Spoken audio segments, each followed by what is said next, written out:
Hello मेरे प्यारे साथियों, मैं आप सब लोगों का अपने इस एजुकेशनल चैनल पे हार्दिक अभिनंदन करता हूँ।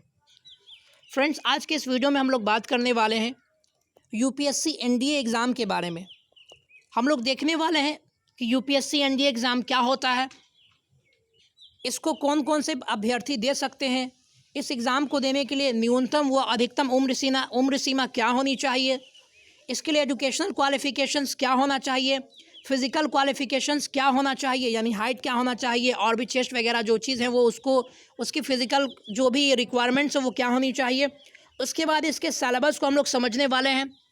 इसके सिलेबस के साथ साथ हम लोग इसके एग्ज़ाम पैटर्न को समझने वाले हैं। कौन से सिलेबस में या कौन से पैटर्न में या कौन से सब्जेक्ट में कितने नंबर्स का एग्ज़ाम होता है उसको भी हम लोग देखने वाले हैं। साथ ही साथ इसमें हम लोग देखने वाले हैं कि जिन बच्चों का इसमें सिलेक्शन होता है वो कहाँ कहाँ पोस्टेड हो सकते हैं, और उनको सेलेक्टेड होने के बाद उनको जो है सो इन हैंड सैलरी कितनी तक मिलती है। तो इन सारी बातों को आज हम लोग इस वीडियो में अच्छे से डिस्कस करने वाले हैं। तो वीडियो को अंत तक ज़रूर देखें ताकि आपको सारी बातें अच्छी तरीके से समझ में आ सके। तो सबसे पहले अगर एनडीए के बारे में बात करें तो एनडीए का पूरा नाम है नेशनल डिफेंस एकेडमी। तो इसके नाम से ही मालूम चल रहा है, इसका अगर हिंदी मतलब के बारे में बात किया जाए तो इसका हिंदी मतलब भारतीय रक्षा एकेडमी। यानी जैसा कि आपको मालूम है कि हमारे देश में तीन प्रकार की सेनाएं हमारे देश में काम करती है। पहला है आपका थल सेना जिसको इंडियन आर्मी बोलते हैं, दूसरा है आपका जल सेना जिसको इंडियन नेवी बोलते हैं, और तीसरा है आपका वायु सेना जिसको इंडियन एयरफोर्स के नाम से जाना जाता है। यानी तीन मुख्य रूप से सेवा यहाँ पर हमारे देश में करवाई जाती है यानी डिफेंस के क्षेत्र में। तो अगर कोई विद्यार्थी नेशनल डिफेंस एकेडमी यानी एनडीए एग्ज़ाम को क्वालिफाई करता है तो इन तीनों में से उसको कहीं भी पोस्टेड किया जा सकता है। ये डिपेंड करेगा कि आप लोग जो है ना अपने फॉर्म भरते समय प्रेफरेंस क्या दिया था। तो ये आपके सामने ये पहले बातें क्लियर हो चुकी होंगी। अगर इसके योग्यता की बात करें तो जो बच्चा 12th पास आउट है यानी जिस अभ्यर्थी ने ट्वेल्थ एग्ज़ाम को पास किया है वो अभ्यर्थी जो है सो इस एग्ज़ाम को देने के लिए एलिजिबल होता है। लेकिन उसकी एक शर्त क्या है कि उस बच्चे का मार्क्स जो है सो 60% मार्क्स उसका ओवरऑल मार्क्स होना चाहिए, और उस बच्चे का जो है फिजिक्स केमिस्ट्री और मैथमेटिक्स क्या होना चाहिए, अनिवार्य होना चाहिए। तभी जाकर के आप इस एग्ज़ाम में क्या कर सकते हैं, अप्लीकेबल हो सकते हैं, अप्लाई कर सकते हैं। ये पहली बात आपके शैक्षणिक योग्यता में। उसके बाद अगर बात करें तो ये एग्ज़ाम जो है सो आपके साल में 2 बार आयोजित की जाती है। यानी एक जो है सो आपका मार्च से लेकर के जून के बीच, और दूसरा जो है सो आपका अक्टूबर नवंबर के बीच जो है सो आयोजित की जाती है। उसके बाद अगर इसकी एज लिमिट की बात करें तो इसका मिनिमम एज लिमिट जो है यानी न्यूनतम उम्र सीमा जिसको कहते हैं, अगर किसी अभ्यर्थी की न्यूनतम उम्र सीमा 16.5 साल है यानी 16.1/2 साल अगर उसका मिनिमम उम्र सीमा है तो वो बच्चा जो है सो इसमें अप्लाई करने के लिए अप्लीकेबल होगा। और आपका मैक्सिमम उम्र सीमा जो है सो 90 वर्ष यानी 19 ईयर्स यानी 19 वर्ष से ज़्यादा आपकी एज नहीं होनी चाहिए। एक जो आप यहाँ पर सबसे जो प्रमुख बात क्या है कि आप जो है सो अनमैरिड होने चाहिए, यानी आप शादीशुदा नहीं होने चाहिए, तभी जाकर के आप इस एग्ज़ाम में अप्लाई कर सकते हैं। अन्यथा अगर आप शादीशुदा हैं तो इस एग्ज़ाम में आप अप्लाई नहीं कर सकते हैं।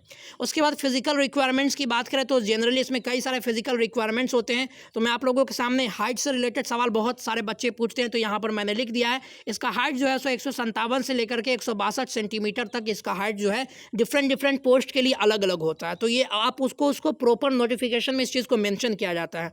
अगर इसके एग्जाम पैटर्न की बात करें तो इसका एग्जाम जो है सो मुख्य रूप से 2 चरण में लिया जाता है। पहला है आपका रिटन टेस्ट और दूसरा होता है आपका एसएसबी इंटरव्यू।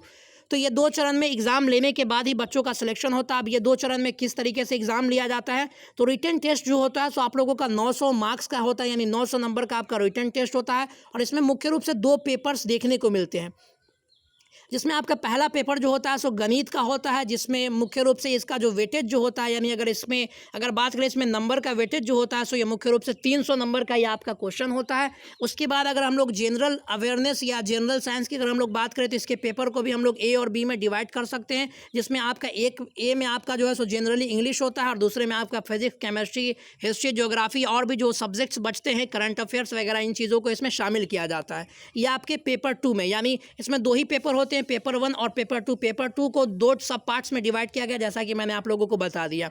उसके बाद अगर इसके समय की बात करें तो इसका समय जो होता है आपको एग्जाम देने के लिए जो समय मैक्सिमम दिया जाता है सो 2.5 घंटा समय आपके पास होता है इस एग्जाम को लिखने के लिए। उसके बाद अगर हम लोग बात करें इसमें मुख्य रूप से अगर मैथमेटिक्स के जनरल सिलेबस की अगर हम लोग बात करें तो मैथमेटिक्स में आप लोगों को ज़्यादा फोकस करना है ट्राइगोनोमेट्री उसके बाद आप लोगों को फोकस करना है वेक्टर अलजेब्रा, उसके बाद आप लोगों को फोकस करना है अलजेब्रा, उसके बाद आपको फोकस करना है आप कह सकते हैं कि समाकलन और अवकलन से रिलेटेड चीज़ें हैं उसको आप लोगों को ज़्यादा फोकस करना है। तो ये आपका मैथ्स का ओवरऑल सिलेबस आप इसको कह सकते हैं। उसके बाद अगर आपका सिलेक्शन हो जाता है इसमें, यानी अगर आप एनडीए एग्ज़ाम को क्वालिफाई करते हैं, फिजिकल टेस्ट में पास हो जाते हो, अगर आपका सिलेक्शन हो जाता है तो आपकी सैलरी जो होती है वो 56,000 से लेकर के 1,44,000 रुपये तक होती है। तो बहुत सारे बच्चे इस एग्ज़ाम को लेकर के बहुत ज़्यादा मतलब इस चीज़ के प्रति आकर्षित होते हैं, एक अपने देश की सेवा के भाव के प्रति। तो आप क्या कर सकते हैं, आप भी इसकी प्रिपरेशन में अभी से लग जाएं। तो फ्रेंड्स यहीं पर हम अपने इस वीडियो को समाप्त करते हैं। अगर आप लोगों को पसंद आया इसको लाइक व शेयर करना ना भूलें, तथा इस तरह के और भी इन्फॉर्मेटिव वीडियोज़ देखने के लिए हमारे चैनल से जुड़े रहें। Thank you very much. मिलते हैं अगले वीडियो में, तब तक के लिए धन्यवाद। God bless you all, take care of your self.